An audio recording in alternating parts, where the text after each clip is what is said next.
The world felt like it was on fire the day Faith O'Malley discovered the letter beneath her late father's floorboards. Outside, the Montana summer of 1876 blazed relentlessly, but it was the revelation in her trembling hands that truly set her life aflame. "The deed to the Silver Creek property belongs to Faith O'Malley upon my passing," she read aloud, her voice catching on the words. The small cabin that had been her home these past 3 years since her father's passing was indeed legally hers, contrary to what the town banker had told her. Faith sank to the wooden floor, clutching the paper to her chest. For 3 years, she'd been paying rent to Leopold Denton, the smug banker who claimed her father had mortgaged the property before his death. 3 years of barely scraping by, taking in laundry and mending for the townsfolk of Silver Creek, who mostly avoided her gaze when she walked down the main street. 3 years of being the subject of whispered conversations that abruptly ended when she entered a room. 3 years of being the town's disgrace, the daughter of a drunk who died owing money to half the businesses in town. Or so they all believed. Faith folded the letter carefully and tucked it into her dress pocket. Her heart raced as she considered what to do next. Confronting Denton would mean taking on the most influential man in Silver Creek.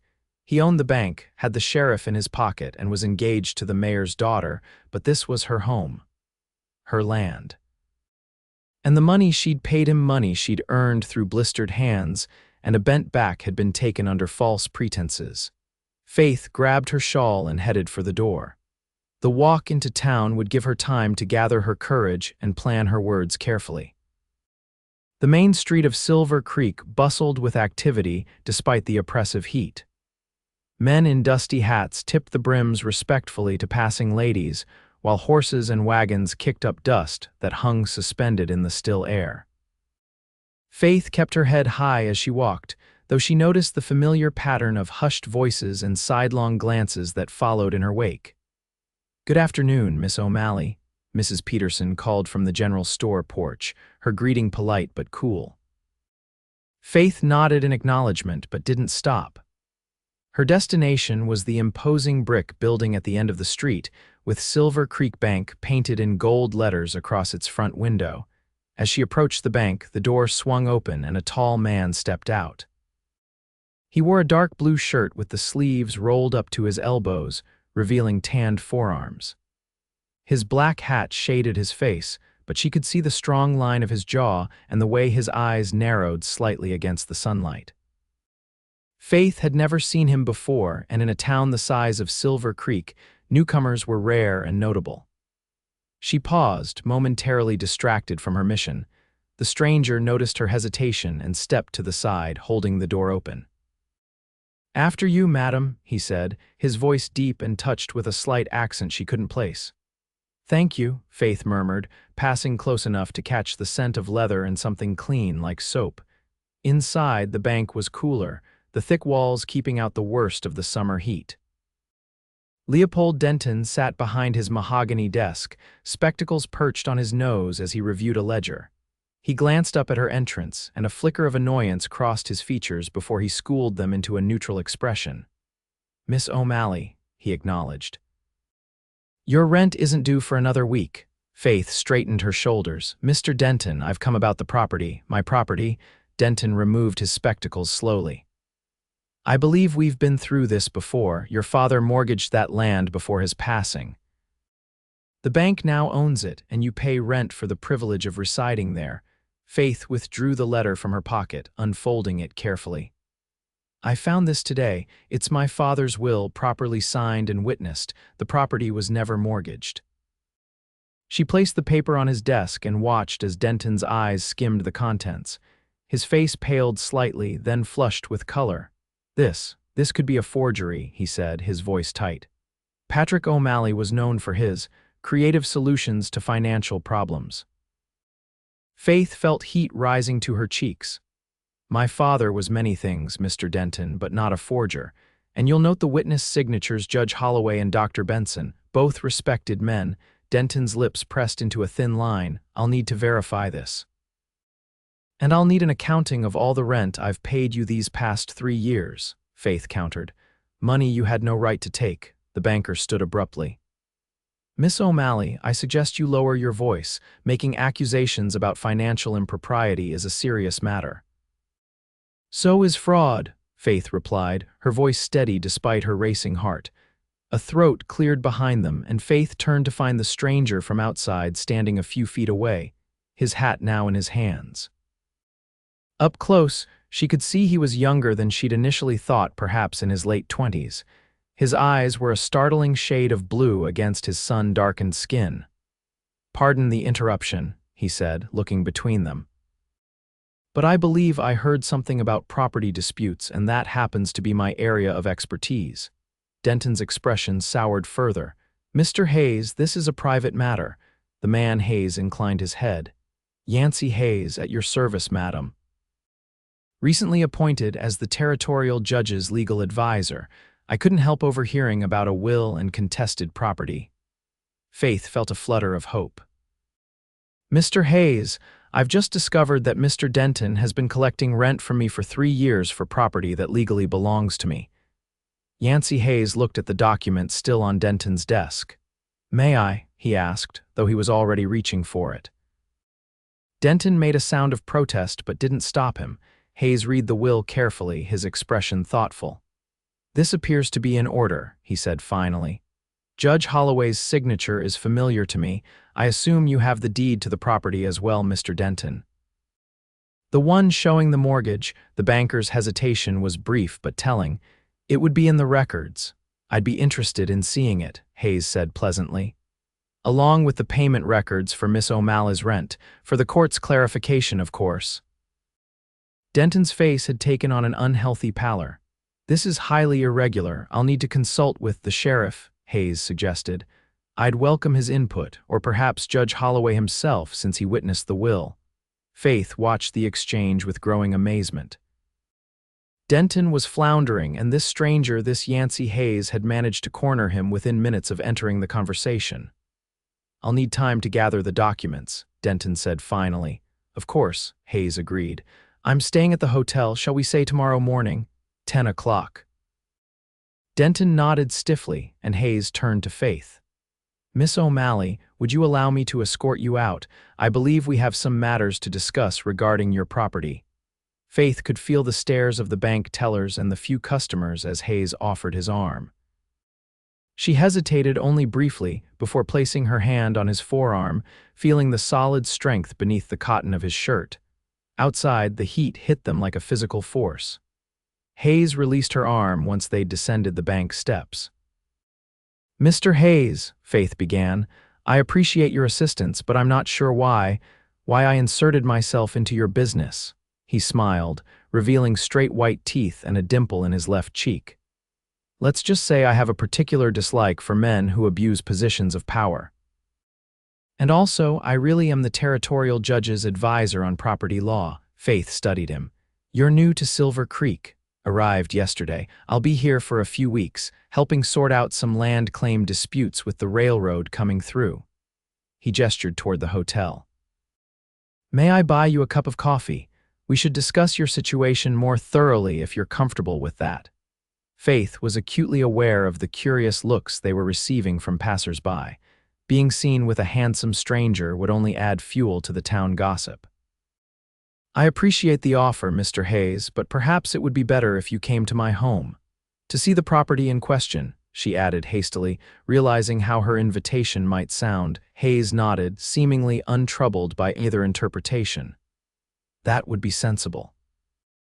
"When would be convenient this evening? Around 6, Faith suggested.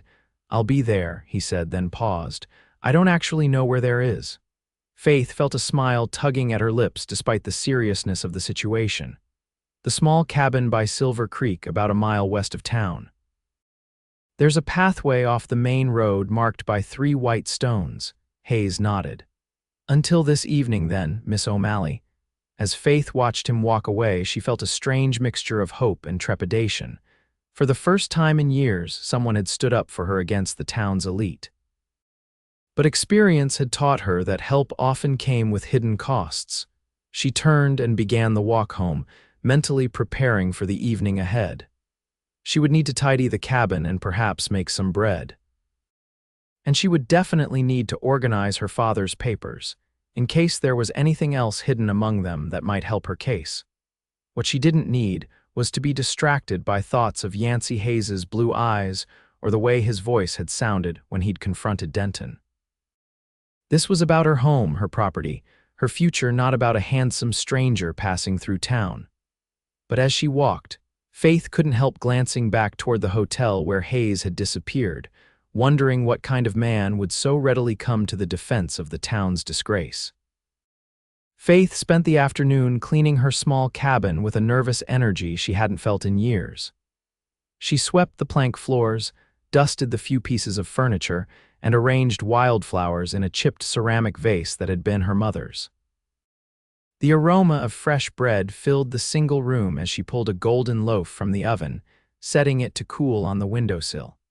She had just changed into her second-best dress, a faded blue calico that had once belonged to her mother, when she heard the sound of hoofbeats approaching. Peering through the window, she saw Yancey Hayes dismounting from a chestnut gelding. He tied the horse to a post and removed his hat before approaching the door.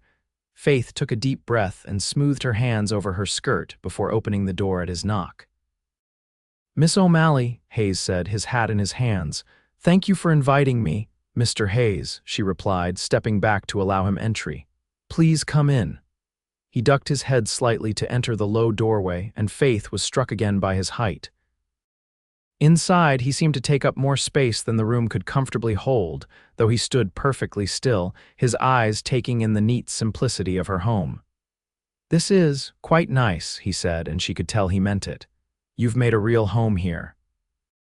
"It's small, but it's mine," Faith said, then corrected herself. "Or at least it should be mine," Hayes nodded. "That's what we're going to establish. May I?" He gestured to the table where she had laid out her father's papers. "Please. I've gathered everything I could find. There's the letter we saw earlier, and also some tax receipts showing my father paid the property taxes directly, not through a mortgage with the bank." Hayes seated himself at the table and began methodically reviewing the documents. Faith busied herself making coffee, hyper-aware of his presence in her small home. "Miss O'Malley," he said after several minutes, "these records make it clear that your father owned this property outright. There's no evidence of a mortgage or lien. Denton has been collecting rent fraudulently." Faith's hands trembled slightly as she set a mug of coffee before him. "Can you prove it?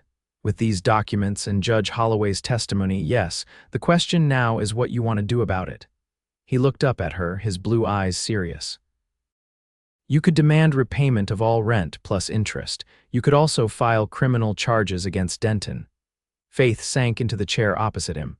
"Criminal charges against the most powerful man in Silver Creek." Hayes took a sip of his coffee. "It wouldn't be easy, but the law is on your side." "The law hasn't been on my side for a long time, Mr. Hayes," Faith said quietly. "Why do I get the feeling there's more to your story than a property dispute?" he asked. Faith hesitated. She rarely spoke about her past with anyone. The town had already created its own version of events, one that painted her father as a drunk and a debtor, and her as little better. "My father wasn't always respected in town," she said finally. "He had a difficult time after my mother died. He drank too much, got into arguments. But he was a good man, Mr. Hayes. He worked hard, saved what he could. The stories they tell in town that he died owing money to everyone, that he gambled away our futures, they aren't true." Hayes watched her with those attentive eyes, "But they believe them anyway." "It's easier than admitting they might be wrong," Faith said, "and after he died I was just the drunk's daughter, the girl who takes in laundry and keeps to herself." "The town's disgrace," Hayes said softly. Faith's head snapped up. "Who told you that?" "No one needed to. I've seen how people look at you, how conversations stop when you walk by. I know what it's like to be the subject of whispers." There was something in his voice that made Faith think he wasn't merely offering sympathy, but speaking from experience. "It sounds like you've been judged unfairly," Hayes continued. "Just like your father." Faith felt an unexpected sting of tears and blinked them away. "That's kind of you to say. It's not kindness, Miss O'Malley, it's observation." He set down his coffee and leaned forward slightly. "Now about Denton. We meet with him tomorrow at 10. I suggest we demand full restitution of all rent paid plus interest. We should also insist on a public acknowledgement of your rightful ownership. Do you really think he'll agree to all that?" Hayes smiled, and there was something almost predatory in it. "I think when faced with the alternative criminal charges and public disgrace, he'll find it the more palatable option." The way he said public disgrace made Faith wonder again about his own past, but she didn't ask. Instead, she sliced the fresh bread and offered him a piece with butter and honey. "This is excellent," he said after taking a bite. "Did you make it today?" Faith nodded, pleased despite herself. "I don't often have visitors to bake for. Their loss," Hayes said simply. They spent the next hour discussing strategy for the meeting with Denton. As the light began to fade, Hayes gathered his hat. "I should be going," he said, standing. "Thank you for your hospitality, Miss O'Malley." "Thank you for your help," Faith replied, walking him to the door. "I don't know why you're doing this, but I'm grateful." He paused at the threshold, looking down at her with an expression she couldn't quite read. Sometimes a person just needs someone to believe their side of the story. With that, he placed his hat on his head, nodded once, and stepped outside. Faith watched from the doorway as he mounted his horse and rode away, the twilight slowly swallowing his figure. For the first time in years, she felt something like hope taking root in her heart. The next morning, Faith dressed with care in her best dress, a dark green that had faded to a softer shade with years of careful washing. She pinned her hair up neatly and wore the small silver earrings that had been her mother's. As she approached the bank, she saw Yancey Hayes waiting outside, dressed in a clean white shirt and dark vest. He looked more formal than he had the previous day, every inch the legal advisor he claimed to be.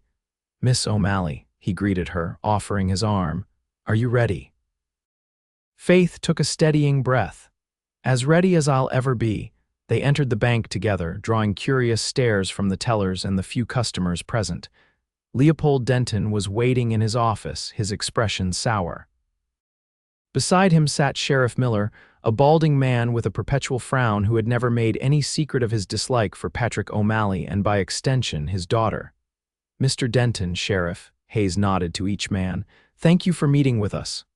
"Let's get on with this," Denton said tersely. "I've reviewed the documents and there appears to be some discrepancy in the records." Hayes's smile didn't reach his eyes. "A discrepancy? That's an interesting way to describe collecting rent on property you don't own for 3 years. Sheriff Miller shifted uncomfortably in his chair. "Now, see here, I've calculated the total amount owed to Miss O'Malley," Hayes continued, placing a sheet of paper on the desk. "This includes all rent paid plus interest. I've also drafted a public notice acknowledging her ownership of the property, which I'll ask the Silver Creek Gazette to publish." Denton's face flushed with anger. "This is outrageous. I've been a pillar of this community for 20 years. "A pillar built on fraud, it seems," Hayes replied calmly. The sheriff cleared his throat. "Mr. Hayes, these are serious allegations against a respected businessman." "They're not allegations, Sheriff. They're facts supported by documentation and witness testimony. Judge Holloway has already confirmed the validity of Mr. O'Malley's will." Faith watched the exchange silently, amazed at Hayes's confidence. He spoke as if the outcome were already decided, leaving no room for argument. Denton leaned forward, his voice dropping to a menacing tone. "Miss O'Malley, your father was a drunk who caused nothing but trouble in this town. Do you really want to follow in his footsteps by creating a public scandal?" Faith felt a surge of anger. Before she could respond, Hayes spoke. "Mr. Denton, I'd advise against trying to intimidate my client. It could be construed as an additional offense." "Your client," Denton scoffed. "Since when does a woman like her have legal representation?" Hayes's expression hardened. "A woman like her? You mean a property owner seeking justice for fraud? Or did you mean something else, Mr. Denton?" The tension in the room was palpable. Faith found her voice at last. "I'm not looking to create a scandal, Mr. Denton. I simply want what's mine, and I want the truth to be known." The banker's eyes darted between Faith and Hayes. "This could ruin me." "You should have considered that before you decided to steal from her," Hayes said bluntly. Sheriff Miller, who had been silent, finally spoke up. Leopold, if what they're saying is true, well, we can't have that kind of behavior in our town. Denton looked betrayed. You're taking their side. I'm not taking sides, Miller replied. But if Judge Holloway has confirmed the will, and if there's no mortgage documentation. Denton's shoulders slumped slightly. What exactly do you want? Hayes outlined the terms again. Full repayment of all rent collected plus interest, a public acknowledgement of Faith's rightful ownership, and a formal apology. And if I refuse, Denton asked. Then we file criminal charges, Hayes said simply. Fraud, theft, possibly perjury if you falsified any official documents. I imagine the bank's board of directors might also be interested in how you've been conducting business. Faith watched Denton's face as he calculated his options. She could almost see the moment he realized he had no choice. Fine, he said finally. I'll repay the money and publish the notice, but this stays between us, no criminal charges. Hayes looked to Faith. Miss O'Malley, the decision is yours. Faith thought about all the nights she'd gone to bed hungry because she'd had to pay rent, about the whispers and stares she'd endured for years, about her father, who deserved better than the reputation that had followed him to his grave. I want the money and the public notice, she said finally. But most of all, I want the truth known. My father wasn't perfect, but he wasn't a thief or a debtor. He owned our home outright. He left it to me legally. And you, she looked directly at Denton, took advantage of my grief and isolation to steal from me. Denton's face reddened, but he nodded stiffly. You'll have your money by the end of the week, and the notice will be in tomorrow's paper. I'll draw up the agreement now, Hayes said, producing paper and a pen from his satchel. Within an hour, the documents were signed. Denton had agreed to all terms, though his signature was shaky with suppressed rage. Sheriff Miller witnessed the agreement, his expression troubled as the full extent of Denton's deception became clear. As Faith and Hayes left the bank, she felt lightheaded with relief and disbelief. Did that really just happen? She asked quietly as they stepped onto the street. Hayes smiled down at her, a genuine smile this time. It did. Congratulations, Miss O'Malley, you've won your home back. Because of you, she said. I don't know how to thank you. No thanks necessary. It was my pleasure to see justice done. He glanced at the clock on the town hall. May I buy you lunch to celebrate? The hotel restaurant is quite good, I'm told. Faith hesitated. Being seen dining with Hayes would certainly set tongues wagging, but then she realized she didn't care. For the first time in years, she would be holding her head high in this town. I'd like that, she said. As they walked toward the hotel, Faith was aware of the stares and whispers that followed them. But instead of the usual disdain, she detected confusion and curiosity in the glances thrown her way. People are staring, she murmured to Hayes. Let them, he replied, his voice carrying just enough for those nearby to hear. They're about to learn they've been wrong about a lot of things in this town. Faith felt a warmth spreading through her chest that had nothing to do with the summer heat. For years, she had tried to be invisible, to avoid drawing attention to herself. Now, walking beside this confident, principled man, she felt something she hadn't experienced in a long time: pride. The hotel restaurant was nearly empty at this hour, the lunch crowd not yet arrived. They were seated at a table near the window, and a waitress promptly brought them menus. Mr. Hayes, Faith said once they were alone, may I ask you something personal? He looked up from his menu. You may ask, I may not answer. Fair enough, she smiled. You mentioned you know what it's like to be judged unfairly. What did you mean? Hayes set down his menu and studied her for a moment. I grew up in Texas, he said finally. My father was a rancher, respected in the community. When I was 18, he was accused of rustling cattle from a neighboring ranch. The evidence was flimsy at best, but the neighbor was wealthy and influential. My father was convicted and hanged. Faith gasped softly. That's terrible, I'm so sorry. Hayes nodded, his eyes distant with the memory. Afterward, our family name was Mudd. My mother died of grief within a year. I decided to study law to make sure what happened to my father wouldn't happen to others. But even with my credentials, in my hometown I was still just the rustler's son. So you know what it's like to have people decide who you are based on lies, Faith said softly. I do. And I know how it feels to want to set the record straight." He looked at her thoughtfully. "Is that why you confronted Denton, not just for the property, but for your father's name?" "Yes," Faith admitted. "I couldn't save him from his demons while he was alive. The least I can do is defend his memory now that he's gone." Hayes reached across the table and briefly covered her hand with his. The touch was fleeting but warm. "You're a remarkable woman, Faith O'Malley." The use of her first name sent a small thrill through her. "You're not so ordinary yourself, Yancey Hayes." Their lunch arrived, roast beef sandwiches and coffee, and they ate with a companionable ease that surprised Faith. She found herself laughing at Hayes's stories about his law studies and his travels through the Western Territories. "So how long will you be in Silver Creek?" she asked as they finished their meal. "At least a few weeks," he replied. "The railroad land disputes are complex. Some claims date back to the Gold Rush days, others involve treaties with the local tribes. And then you move on to the next town with legal problems." There was a note in her voice she hadn't intended, something almost like regret. Hayes seemed to hear it. "That's usually how it works," he said carefully, "although sometimes I find reasons to stay longer in a place." Faith felt her cheeks warm. "Well, Silver Creek will certainly be more interesting now that Denton's fraud has been exposed." "Indeed," Hayes agreed. "I expect the town gossip will be particularly lively for the next few days." As if on cue, the door to the restaurant opened and Denton's fiancée, Harriet Green, entered with her mother.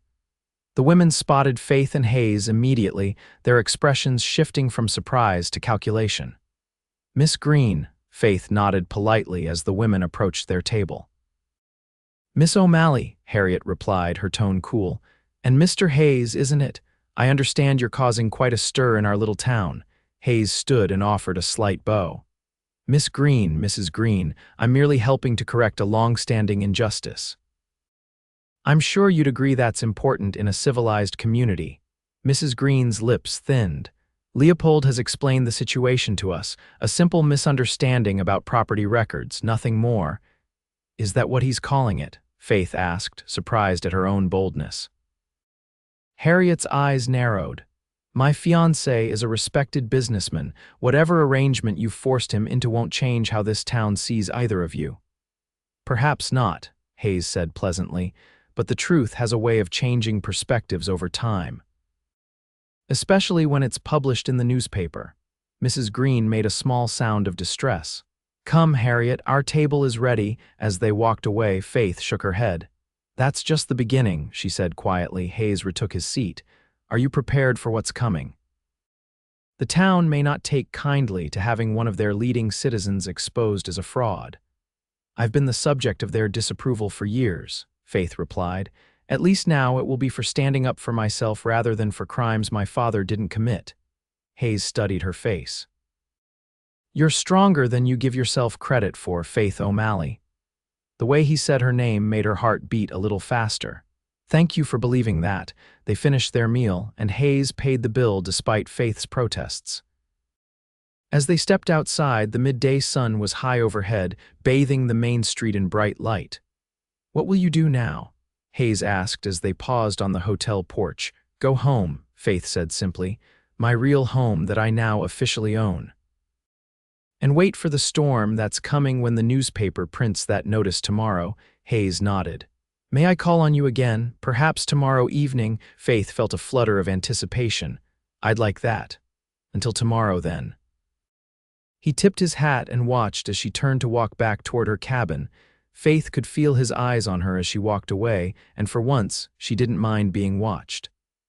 For the first time in years, she was walking tall in Silver Creek, her head held high. And tomorrow, when the truth was printed for all to see, she would finally stop being the town's disgrace. She would simply be Faith O'Malley, rightful owner of her father's property, a woman who had stood up against injustice and won. The thought sustained her all the way home. The Silver Creek Gazette hit the streets early the next morning, and by noon, the entire town was buzzing with the news.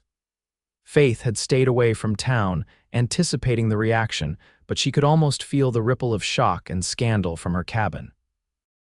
The notice had been prominently placed on the front page, public notice. I, Leopold Denton, hereby acknowledge that the property known as the O'Malley Homestead on Silver Creek is the lawful property of Miss Faith O'Malley, as bequeathed to her by her late father, Patrick O'Malley. Any rent collected from Miss O'Malley for the use of this property was collected in error and is being repaid in full. I extend my sincere apologies to Miss O'Malley for this regrettable misunderstanding. Faith knew it wasn't nearly as forthright as it should have been. Collected in error hardly described deliberate fraud. But Hayes had assured her that the careful wording was necessary to secure Denton's cooperation without a protracted legal battle. More importantly, the editor of the Gazette, Thomas Wilson, had added his own editorial note beneath the notice. This newspaper has confirmed through independent investigation that the late Patrick O'Malley did indeed own his property outright at the time of his death, contrary to certain rumors that have circulated in our community. The Gazette regrets any role it may have played in perpetuating inaccurate information about the O'Malley family. That addition, which Hayes had apparently negotiated separately with Wilson, meant more to Faith than the formal notice. It was the first step toward clearing her father's name. She was hanging laundry in the yard behind her cabin when she heard hoofbeats approaching. A moment later, Yancey Hayes appeared, riding his chestnut gelding. He dismounted and secured the horse before approaching her, hat in hand. "Miss O'Malley," he greeted her. "I trust you've seen today's paper," Faith smiled. "I have. You did exactly what you promised."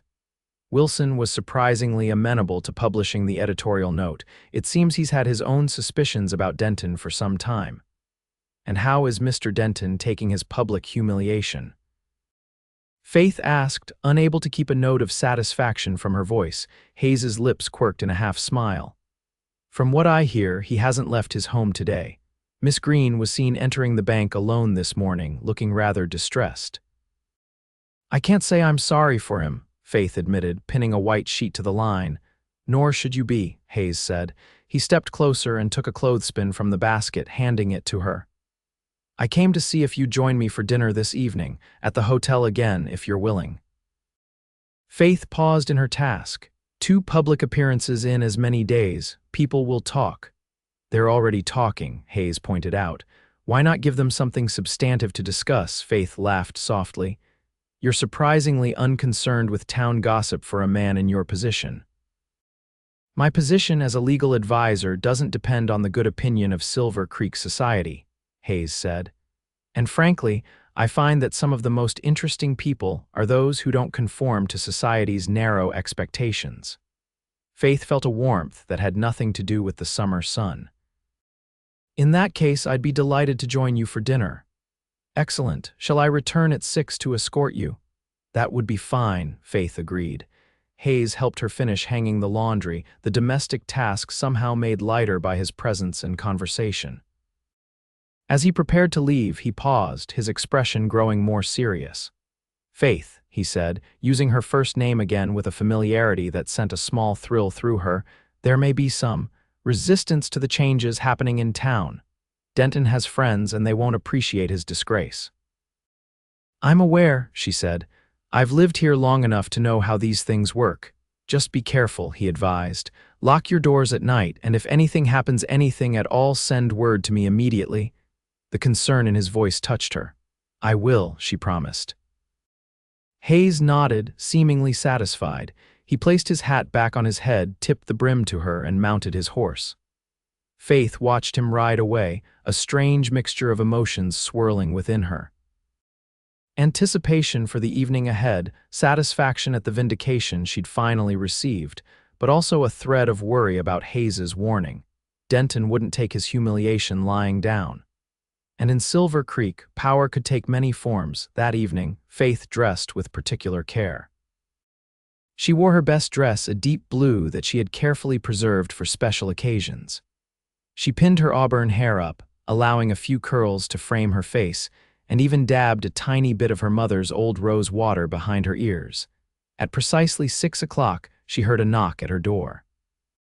When she opened it, Hayes stood on her threshold, also dressed for the occasion. He wore a tailored dark suit with a crisp white shirt and string tie.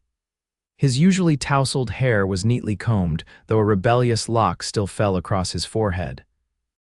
"Miss O'Malley," he said, his eyes widening slightly as he took in her appearance. "You look beautiful." Faith felt a blush rise to her cheeks.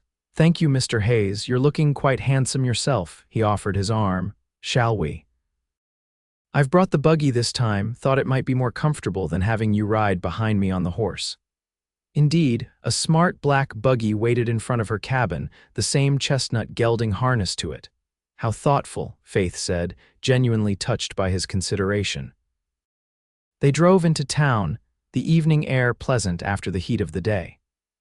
Faith was acutely aware of Hayes beside her, of the subtle scent of his cologne, of the way his shoulder occasionally brushed against hers as the buggy moved along the rutted road. "How have your land dispute cases been progressing?" she asked, breaking the comfortable silence. "Slowly," Hayes admitted. "The railroad has deep pockets and little patience for settler claims, but I think we're making headway." "It must be rewarding work, helping people protect what's rightfully theirs." Hayes glanced at her. "It is, though rarely as straightforward or as enjoyable as your case has been." There was something in his voice, a warmth that suggested he wasn't referring merely to the legal aspects of their acquaintance. Faith felt that now familiar flutter in her stomach. As they approached town, Faith noticed more eyes turning their way than usual. Word had clearly spread about the notice in the paper and about her previous lunch with Hayes. He helped her down from the buggy in front of the hotel, his hands strong and sure at her waist. They entered the hotel restaurant, which was considerably busier than it had been at lunch the previous day. A hush fell over the room as they entered, followed immediately by a buzz of whispered conversations. Faith held her head high as the maitre d' led them to a table the best in the house, she noted, with a view of both the street and the small garden behind the hotel. "Everyone's staring," she murmured to Hayes as he held her chair. "Let them," he said, loud enough for nearby tables to hear. "They're looking at the most beautiful woman in Silver Creek." Faith's cheeks burned, but she couldn't help smiling at his audacity. He took his seat across from her, apparently untroubled by the attention they were receiving. "You're quite determined to be associated with the town disgrace," she said, keeping her voice light despite the weight of the words. Hayes's blue eyes met her squarely. "You're not the town's disgrace, Faith, you never were. And if they insist on seeing you that way, then I'll gladly be the talk of the town for loving your company." The word loving hung in the air between them, perhaps more significant than he had intended. Faith's heart beat faster and she dropped her gaze to the menu. "What would you recommend?" she asked, changing the subject. Hayes accepted the shift with grace. "The steak is excellent, and they have a French chef who makes a remarkable apple tart for dessert."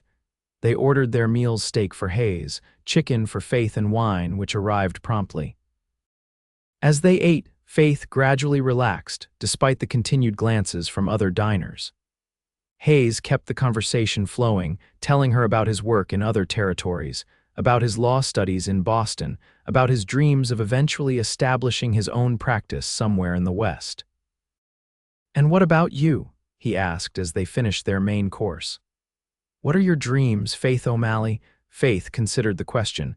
It had been so long since anyone had asked about her aspirations, so long since she'd allowed herself to think beyond day-to-day survival. "I'd like to expand the garden at the cabin," she said slowly. "Perhaps plant some fruit trees, and I've always thought about raising chickens, maybe a milk cow."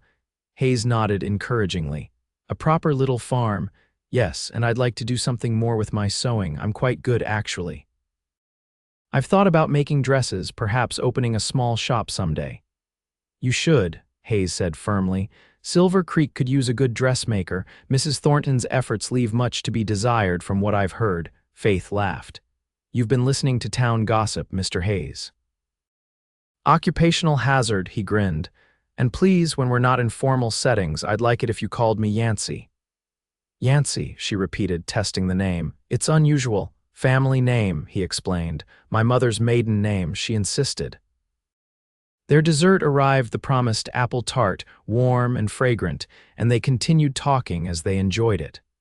Faith couldn't remember the last time she'd spent such a pleasant evening or felt so seen. Yancey Hayes listened when she spoke, asked thoughtful questions, treated her opinions as worthy of consideration.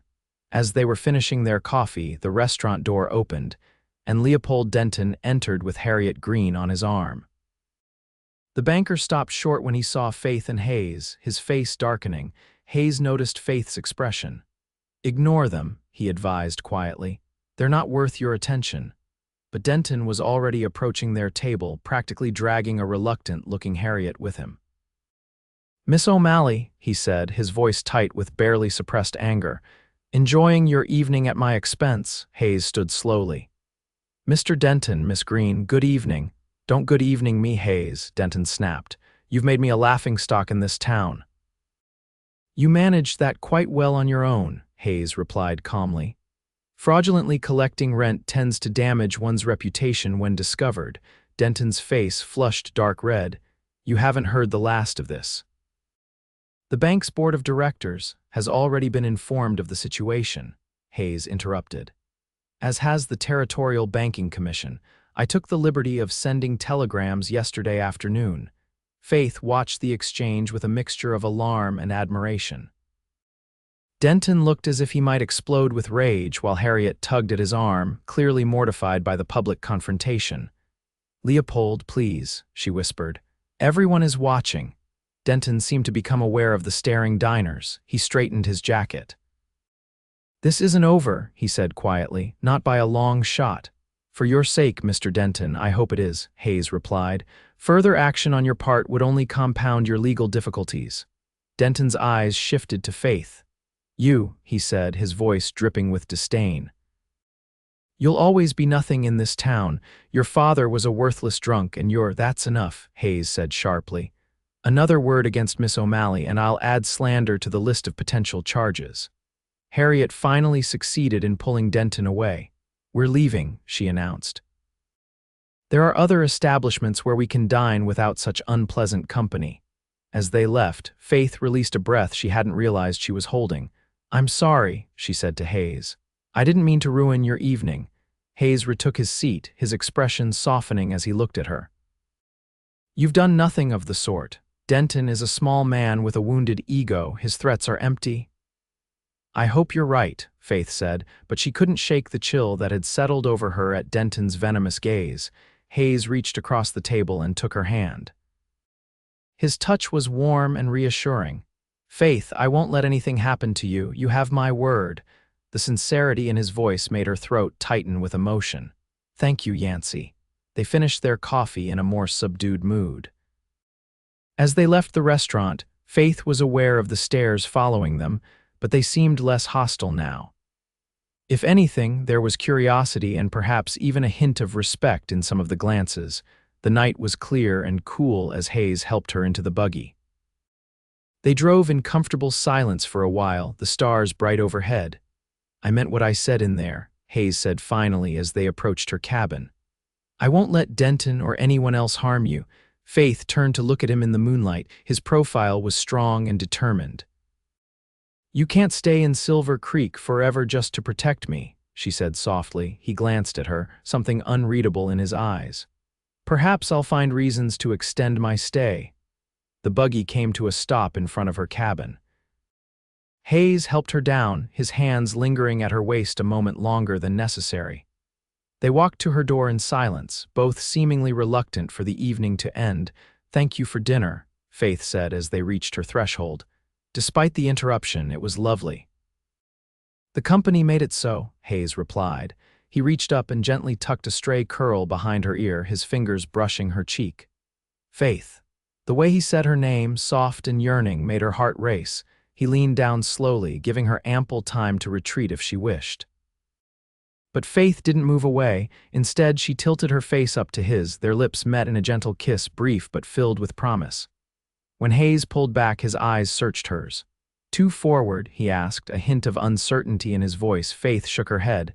"No," she whispered, "not at all." He smiled then, relief and joy lighting his features. "May I call on you tomorrow?" "I'd like that," Faith said with obvious reluctance. Hayes stepped back. Lock your door, he reminded her. And remember what I said, if anything happens, anything at all, send for me immediately. Faith nodded. I will. Good night, Yancey. Good night, Faith. She watched from her doorway as he returned to the buggy and drove away. Only when he had disappeared from sight did she enter her cabin, locking the door behind her as promised. Faith moved around the small space, lighting a lamp and preparing for bed. Her fingers touched her lips, still tingling from Hayes's kiss. Despite Denton's threats, despite the uncertainty of what the coming days might bring, she felt a happiness she had almost forgotten was possible. For the first time in years, Faith O'Malley fell asleep with a smile on her face. Faith woke the next morning to the sound of hammering at her door. She sat up quickly, disoriented, the early morning light filtering through her curtains. "Miss O'Malley," a voice called. "Faith O'Malley, open up." She recognized the voice of Sheriff Miller. Quickly pulling on a robe over her nightdress, Faith hurried to the door.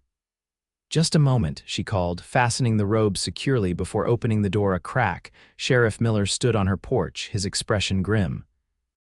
Behind him, 2 deputies waited, along with a small crowd of townspeople who had apparently followed them out to her cabin. "Sheriff Miller," Faith said, her heart racing. "What's happening?" "I need you to get dressed and come with me, Miss O'Malley," the sheriff said, his voice formal and cold. "There's been a serious accusation made against you." Faith felt the blood drain from her face. "What accusation?" "Theft," Miller replied. "Leopold Denton claims you broke into his home last night and stole a valuable pocket watch that belonged to his father." Faith stared at him in disbelief. "That's absurd. I was with Mr. Hayes until he brought me home last night. I never went anywhere near Denton's house." "Mr. Hayes has already been informed of the situation," Miller said. "He's waiting at my office. Now please get dressed and come with us." Faith's mind raced. This was obviously Denton's revenge, a false accusation meant to humiliate her and undo the progress she'd made in clearing her name. "May I have some privacy to dress?" she asked. Miller nodded reluctantly.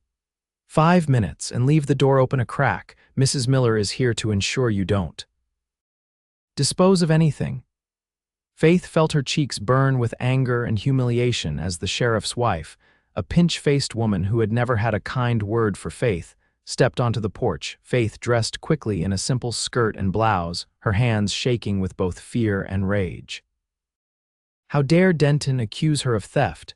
And how would she prove her innocence against his word? When she emerged from the cabin, the small crowd of onlookers had grown.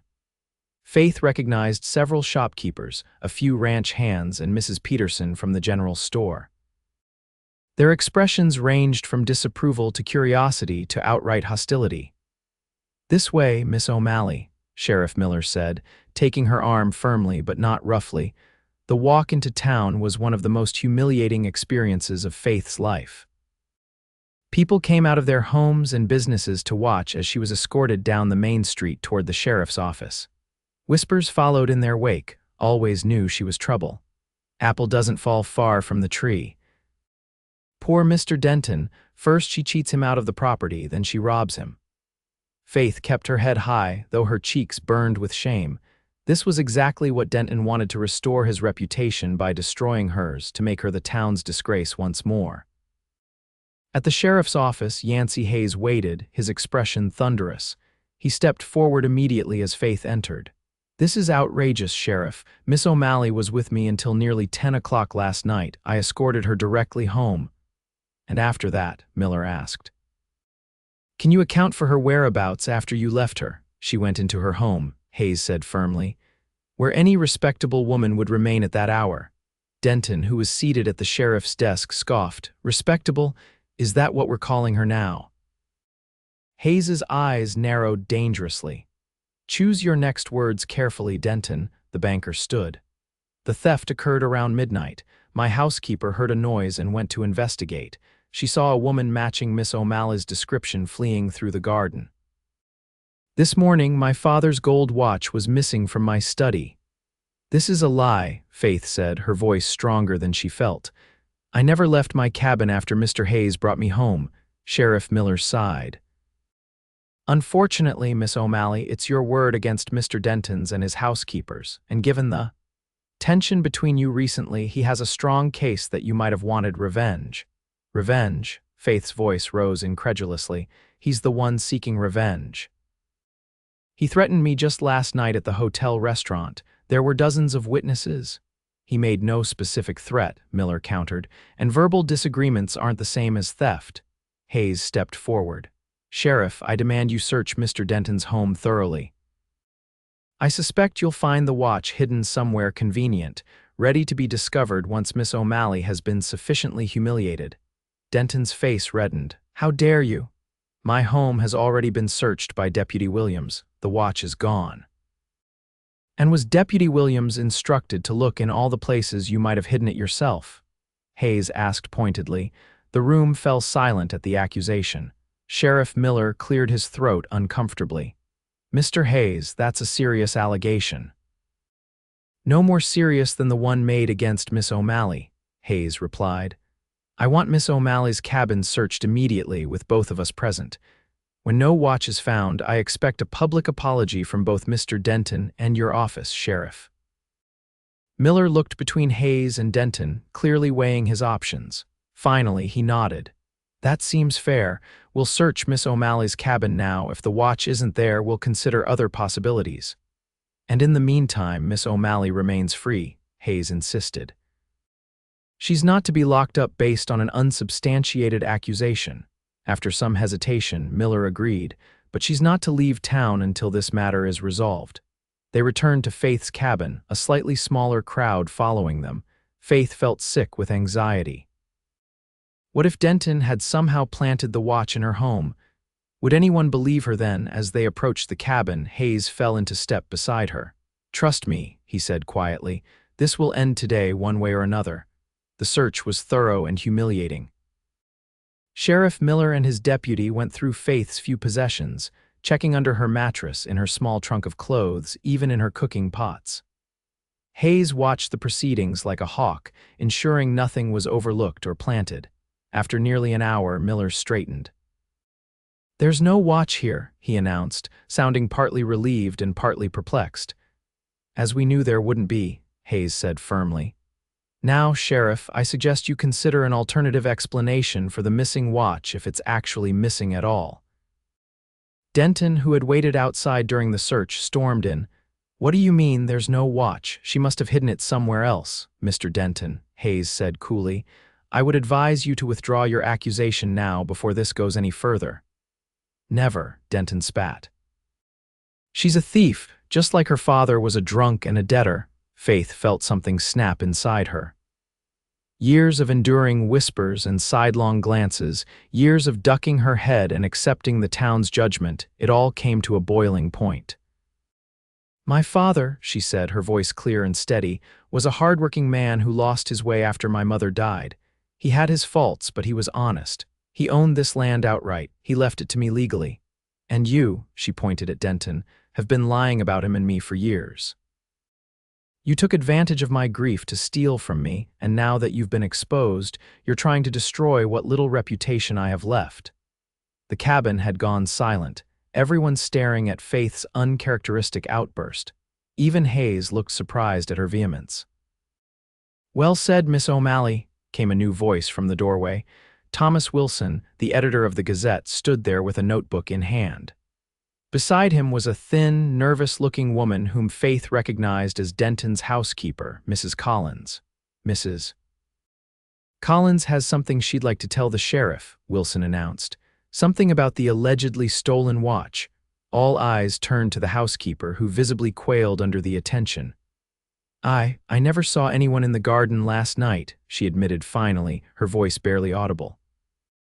Mr. Denton told me to say I did. He said if I didn't, he'd dismiss me without a reference. Denton's face went from red to white in an instant. You lying witch, I never, and the watch, Sheriff Miller interrupted, his expression hardening as he turned to Denton. I believe if you search Mr. Denton's coat pocket, you might find it there, Hayes suggested smoothly. The one he's wearing right now. Miller turned to Denton. Empty your pockets, Leopold. For a moment it seemed Denton might refuse. Then, with trembling hands, he reached into his pocket and withdrew a gleaming gold pocket watch. A collective gasp went up from the onlookers who had crowded around the cabin door and windows. "You planted it on yourself," Hayes said, not a question but a statement. "You were going to find it somewhere convenient once Miss O'Malley had been thoroughly disgraced." Denton's face twisted with rage. "You've ruined me," he hissed at Faith. "You and your interfering lawyer. I was respected in this town until you started spreading lies about me." "The only liar here is you, Denton," Hayes said coldly. "Sheriff, I believe you have enough evidence now to charge Mr. Denton with false reporting and attempting to pervert the course of justice. Not to mention his earlier fraud regarding Miss O'Malley's property." Miller looked deeply uncomfortable but nodded. "Leopold Denton, you're under arrest." As Denton was led away, sputtering protests and threats, the crowd outside began to disperse, many looking ashamed of their quick judgment. Wilson approached Faith. "Miss O'Malley, I'd like to interview you for tomorrow's paper. I think it's time the town heard the full truth about your father and about what happened here today." Faith, still shaking from the confrontation, looked to Hayes. He nodded encouragingly. "Yes, Mr. Wilson," she agreed. "I think it's long overdue." After the sheriff, Denton, and most of the onlookers had gone, Hayes closed Faith's door and turned to her. "Are you all right?" Faith sank into a chair, suddenly exhausted. "I think so. I can't believe he would go to such lengths." "Pride is a powerful motivator," Hayes said, taking the seat across from her.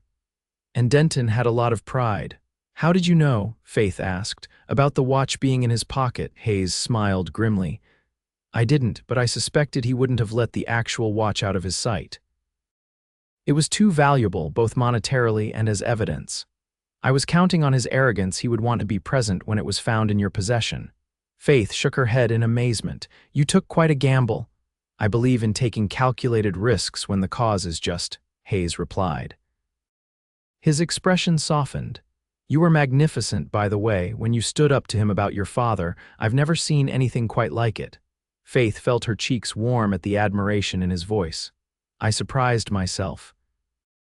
I've been silent for so long, letting them believe whatever they wanted about my father, about me." "Not anymore," Hayes said firmly. "After today and after Wilson's article, the town will see you differently, as something other than the town's disgrace." Faith asked, a hint of bitterness in her voice. Hayes reached across the table and took her hand. "Faith, you were never the disgrace. The real disgrace was how this town treated a young woman who had lost her parents and was simply trying to survive with dignity." Faith felt tears prickling behind her eyes. "Thank you," she whispered, "for believing in me when no one else did." Hayes's thumb traced gentle circles on the back of her hand. "I recognized something in you from the moment we met, a strength you perhaps didn't even know you possessed." They sat in comfortable silence for a moment, hands still joined across the table. Then Faith remembered something. "You said this would end today, one way or another. What did you mean by that?" Hayes's expression became serious. "I meant that I wasn't going to let Denton destroy your reputation a second time. If the watch had somehow been found here, if he had managed to plant it, somehow I was prepared to take drastic measures." "What kind of measures?" Faith asked. "I would have telegraphed the territorial governor," Hayes said simply. "He owes me a favor. I would have requested a special investigation into the affairs of Silver Creek Bank, focusing particularly on Mr. Denton's activities over the past decade." Faith stared at him. "You would have done that for me. You barely know me." Hayes's blue eyes held her steadily. "I know enough, Faith O'Malley. I know you're honest and strong and undeservedly maligned. And I know that since the moment I met you, I haven't been able to think of much else besides how to make you smile." The simple confession made Faith's heart skip a beat. "Yancey." He squeezed her hand gently. "I'm not asking for anything. I just want you to know that you're not alone anymore. Whatever happens next with Denton, with the town, with your future, you don't have to face it by yourself." Faith felt something unfurl in her chest, a warmth that spread through her entire being. It was trust, she realized, and something more, something she had thought she would never feel again after the years of isolation and suspicion. "I think," she said carefully, "that I would very much like it if you were part of whatever happens next." Hayes's smile was like sunrise breaking over the mountains. "Then I will be," he promised, "for as long as you'll have me." In that moment, with sunlight streaming through her cabin windows and Yancey Hayes looking at her as if she were something precious, Faith finally understood what it felt like to be truly seen not as the town's disgrace, but simply as herself, and it felt like coming home. The following week brought changes to Silver Creek that Faith could never have anticipated. Leopold Denton resigned from his position at the bank after the board of directors began investigating his financial dealings more closely. Several other instances of impropriety came to light, suggesting that Faith had not been his only victim over the years. Harriet Green broke off their engagement publicly, a humiliation Denton seemed to feel more keenly than his legal troubles. He left town shortly thereafter, reportedly headed for San Francisco to start anew. Thomas Wilson's article in the Gazette had presented the full story of Faith's father, his property, and Denton's fraud. It also detailed the false accusation and how Denton had been caught in his own trap. The piece ended with a call for the community to reflect on how quickly they had judged the O'Malley family based on rumor and innuendo rather than facts. The town's reaction was mixed. Some people avoided Faith more steadfastly than ever, unwilling to acknowledge their error. Others made awkward attempts at apology or reconciliation. Mrs. Peterson sent over a basket of baked goods with a note expressing regret for any unkindness. Sheriff Miller personally apologized for his role in the false accusation. Through it all, Yancey Hayes remained at Faith's side. He called on her every day, sometimes bringing small gifts, a book of poetry, wildflowers gathered on his morning ride, fresh bread from the hotel kitchen. They took walks along Silver Creek, rode into the foothills for picnics, and dined together at the hotel several more times, gradually becoming a familiar sight to the townspeople. Hayes's work on the railroad land disputes continued, but he made no mention of leaving Silver Creek, even as the cases began to resolve one by one. On a warm Sunday afternoon, nearly 3 weeks after the incident with Denton, Faith and Yancey sat on the small porch of her cabin. Faith was embroidering a handkerchief while Yancey read aloud from a volume of Tennyson's poetry. The domesticity of the scene struck Faith suddenly, bringing a smile to her lips. Yancey noticed and paused in his reading. "What's that smile for?" "I was just thinking how different my life is now compared to a month ago," Faith admitted. "Then I was alone, struggling to pay rent on a property that should have been mine, avoided by most of the town. And now, Yancey prompted when she trailed off. Faith set her embroidery aside. "Now I have my home free and clear. I have commissions for 3 new dresses from women who previously wouldn't acknowledge me on the street, and I have." She hesitated, suddenly shy. "What else do you have, Faith?" Yancey asked softly. She met his gaze. "You," she said simply. "I have you." Yancey closed the book and set it aside. "Yes," he said, "you do have me, completely." He shifted in his chair to face her more directly. "Faith, I need to tell you something. I received a telegram yesterday from Judge Holloway. The last of the land dispute cases has been settled. My work here in Silver Creek is officially complete." Faith felt her heart constrict. "I see," she said, struggling to keep her voice steady. "So you'll be leaving soon." "That depends entirely on you," Yancey said. He reached into his pocket and withdrew a small box.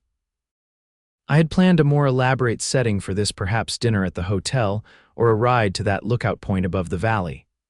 But sitting here with you, in the home you fought so hard to keep, seems exactly right." Faith's breath caught as Yancey slid from his chair to one knee before her. He opened the box to reveal a simple but elegant ring with a small diamond that caught the afternoon sunlight. "Faith O'Malley," he said, his voice steady but filled with emotion. "From the moment I met you, I knew you were extraordinary. Your courage, your dignity in the face of injustice, your kindness despite years of being treated unkindly, they all spoke to me of a woman I would be honored to spend my life with." Faith's eyes filled with tears as he continued. "I know this is sudden by conventional standards. I know people will talk, they always do, but I don't care what they say. I love you, Faith. And if you'll have me, I want to make a life with you here or anywhere you wish to go." Faith's hands trembled as she reached out to touch his face. "The town will certainly talk," she whispered. The disgraced O'Malley girl and the handsome lawyer from out of town. Yancey turned his face to kiss her palm. Let them talk. I'll be the talk of the town loving you, and I'll count myself the luckiest man alive. Faith felt a tear slip down her cheek. Yes, she said, her voice breaking on the word. Yes, Yancey Hayes, I will marry you. He slipped the ring onto her finger, then rose to pull her into his arms. Their kiss was tender at first, then deepened with a promise of the life they would build together. When they finally parted, both breathless, Faith laughed softly. What will Judge Holloway say when he learns his legal advisor is marrying a former town disgrace? He'll say I showed excellent judgment, Yancey replied, brushing a strand of hair from her face. He's actually the one who suggested I come to Silver Creek in the first place, said there were interesting property disputes to resolve, and that his old friend Patrick O'Malley's daughter might need some legal assistance. Faith stared at him in shock. You knew about my situation. Before you even arrived, Yancey nodded. The judge had been troubled by rumors about your father's affairs for years. When I mentioned I was heading west to work on railroad disputes, he suggested I stop in Silver Creek. He didn't direct me to help you specifically, but he did mention the possibility that there might have been some irregularities in how your father's estate was handled. So it wasn't coincidence that you were there the day I confronted Denton, Faith said slowly. Not entirely, Yancey admitted. But Faith, everything else getting to know you, falling in love with you, that was no one's plan but fate's, or perhaps God's. Faith considered this revelation. Rather than feeling manipulated, she felt a profound gratitude that someone, Judge Holloway, a man she barely remembered, had cared enough about justice to send Yancey her way. When did you know, she asked, that you loved me? Yancey didn't hesitate. The day you stood in Denton's office and demanded what was rightfully yours, your courage, your dignity. I was halfway in love with you before you even noticed me standing there. Faith smiled. And I was intrigued by the handsome stranger who so conveniently appeared at exactly the right moment. Intrigued enough to invite me to your home that very day, Yancey teased. Very forward, Miss O'Malley. I needed legal advice, Faith protested with mock indignation. Of course, Yancey agreed solemnly, then his expression softened. And when did you know? Faith thought about it. I think it was when you helped me hang laundry, she said finally. Such a simple thing, but no one had helped me with everyday tasks in so long. You made me feel not alone. Yancey pulled her close again. You'll never be alone again, Faith, I promise you that. As the sun began to set, casting long shadows across Faith's property, they sat together on the porch and began to plan their future. They would marry soon, they decided. No need for a long engagement when they were both certain. They would live in Faith's cabin initially, but Yancey spoke of buying more land adjacent to her property, of building a larger home eventually. I've saved most of what I've earned these past few years, he told her. We can expand the garden, get those chickens and the milk cow you wanted. And I'll set up a law practice here in Silver Creek. Here, Faith asked, surprised, are you sure? We could go somewhere else, somewhere without history. Yancey shook his head. This is your home, Faith, your land, your father's legacy. I wouldn't ask you to leave it. Besides, he added with a smile, Silver Creek needs a good lawyer who isn't in anyone's pocket. And you said yourself you want to open a dress shop someday. This is as good a place as any to start. Faith leaned her head on his shoulder, watching as the first stars appeared in the darkening sky. It won't be easy. Some people will never accept me, no matter what the Gazette printed. Then they'll never have the benefit of knowing the remarkable woman I love, Yancey said simply, their loss. In that moment, with the man she loved beside her and the home she had fought for secure beneath her feet, Faith felt a sense of peace she had not known since before her mother's death. The future stretched before them, full of possibilities and promise. She was no longer the town's disgrace.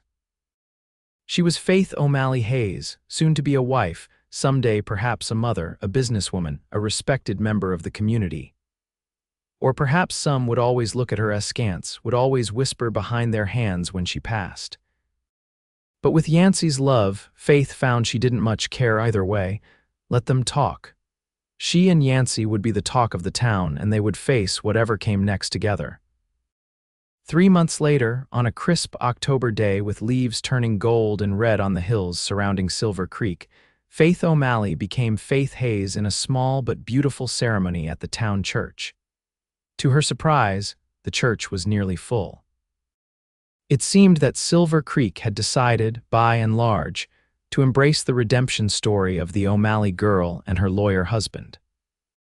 Judge Holloway himself traveled from the territorial capital to perform the ceremony, his presence lending an official dignity to the proceedings that even the most skeptical townspeople respected. Thomas Wilson covered the event for the Gazette with what Faith considered excessive enthusiasm, describing her dress, which she had made herself, in poetic detail and calling the couple a symbol of new beginnings for our growing community. After the ceremony, the townsfolk gathered for a celebration at the hotel. There was dancing and laughter, good food and better company. Faith found herself surrounded by well-wishers, many of whom had previously avoided her gaze on the street. "Amazing how quickly people change their tune," she murmured to Yancey as they shared a quiet moment between dances. "People generally prefer to stand in the light than the shadows," Yancey replied philosophically. "And right now, Mrs. Hayes, you are very much standing in the light." Faith smiled at the sound of her new name. "Mrs. Hayes," she repeated, "I'm still getting used to that." "You have a lifetime to practice," Yancey said, kissing her lightly, "and I have a lifetime to remind you." As the evening wound down, they slipped away from the celebration, riding in a flower-decked buggy to Faith's cabin, their home now, at least until the larger house Yancey had already begun planning was built.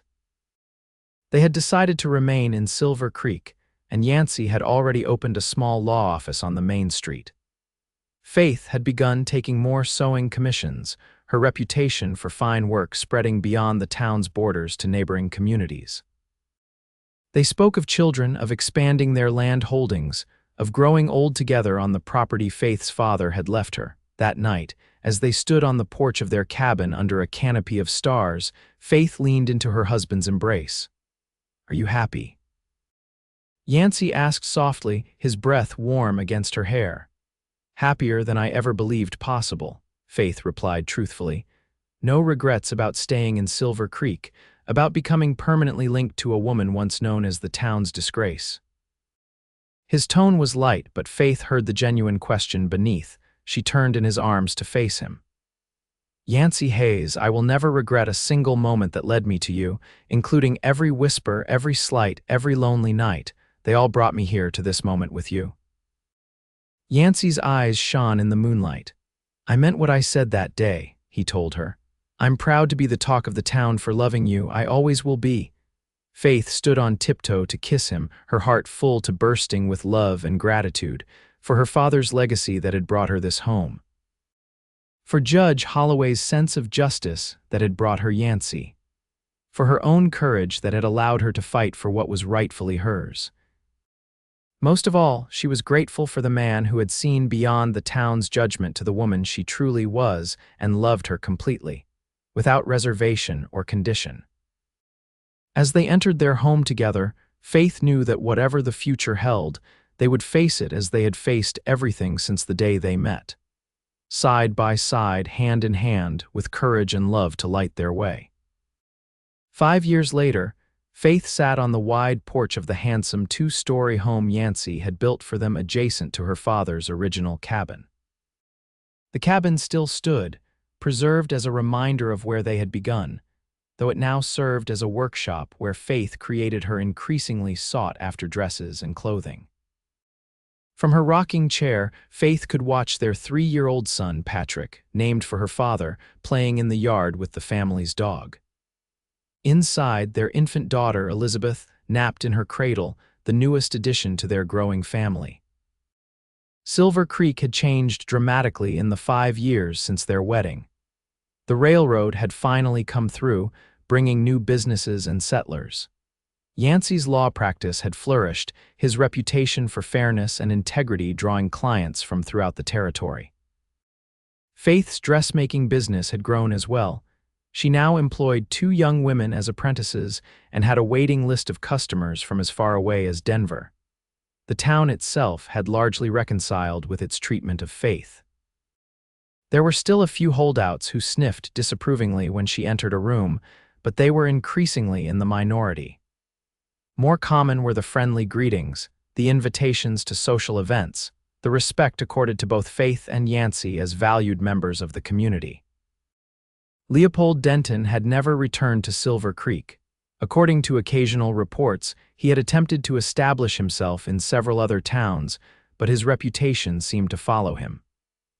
Faith felt no pleasure in his continued disgrace, only a quiet satisfaction that justice had prevailed. The sound of hoofbeats drew Faith's attention from her son's play. She smiled as she recognized her husband returning from town, his tall figure straight and proud in the saddle of his favorite horse. Young Patrick spotted his father as well. "Papa!" he shouted, running toward the approaching rider. Yancey dismounted in one fluid motion and scooped his son into his arms. "There's my boy," he exclaimed, tossing the child high and catching him securely, much to Patrick's delight. Faith's heart swelled as she watched them together. Yancey was a devoted father, patient and loving with both children. He had taken to parenthood as naturally as he had to the law, with a steady confidence that made Faith feel secure in their family's future. As Yancey approached the porch, still carrying Patrick, Faith rose to meet them. "And there's my beautiful wife," Yancey said, leaning down to kiss her. Even after 5 years of marriage, his kiss still made her heart beat faster. "How was town?" Faith asked as they settled onto the porch, Patrick scrambling down to resume his play. "Busy," Yancey replied. "The new bank manager is considering expanding the building to accommodate the growing business. He asked if I'd handle the legal aspects of the construction contracts." Faith nodded. The new manager, brought in from Denver after Denton's departure, had proven to be honest and forward-thinking, exactly what the growing town needed. "Oh, and Thomas Wilson stopped me," Yancey continued. "He's doing a special edition of the Gazette for the town's 50th anniversary next month. He wants to interview us both." Faith raised an eyebrow. "Whatever for," Yancey smiled. "Apparently we're considered one of Silver Creek's success stories, a tale of justice, redemption, and love triumphant over adversity, according to Thomas." Faith laughed softly. "He always did have a flair for the dramatic." "I told him we'd think about it," Yancey said. "It's your decision, Faith. I know you've never sought the spotlight." Faith considered it. 5 years ago, the idea of being featured in the Gazette would have filled her with dread. Now, secure in her life with Yancey and their children, in their home and their place in the community, she found she didn't mind the prospect. "I think we should do it," she said finally. "Not for us, but for others who might be facing what I faced. To show them that things can change, that people can change." Yancey took her hand, his thumb brushing over her wedding ring. "You continue to amaze me, Faith Hayes, your capacity for forgiveness, for seeing the best in people despite everything." "I learned it from you," Faith said honestly. "You saw the best in me when no one else did, not even myself." "I saw you," Yancey said simply, "just as you are, the strongest, most beautiful soul I've ever known." From inside the house came the sound of Elizabeth waking from her nap, her small cries growing more insistent. "I'll get her," Yancey said, standing. "You rest a bit longer." Faith watched as he disappeared into the house, marveling as she often did at how completely her life had transformed. From the town's disgrace to a respected businesswoman, wife, and mother. From isolation to a home filled with love and laughter. As the sun began to set over Silver Creek, painting the sky in hues of pink and gold, Faith closed her eyes in gratitude for her father's gift of this land, for Yancey's love that had given her a new beginning, for the children who were their future, for the community that had, eventually, opened its arms to her again. Most of all, she was grateful for that day 5 years ago when a handsome stranger had stepped into Leopold Denton's bank and into her life, changing its course forever. The day when she had admitted aloud for the first time, "I'm the town's disgrace," and Yancey Hayes had responded with the words that had begun their journey together. "Then I'll be the talk of the town, loving you." Words that had proven true every day since, in 1,000 ways both large and small. Words that had given her the courage to reclaim not just her property, but her place in the world, words that had led her home.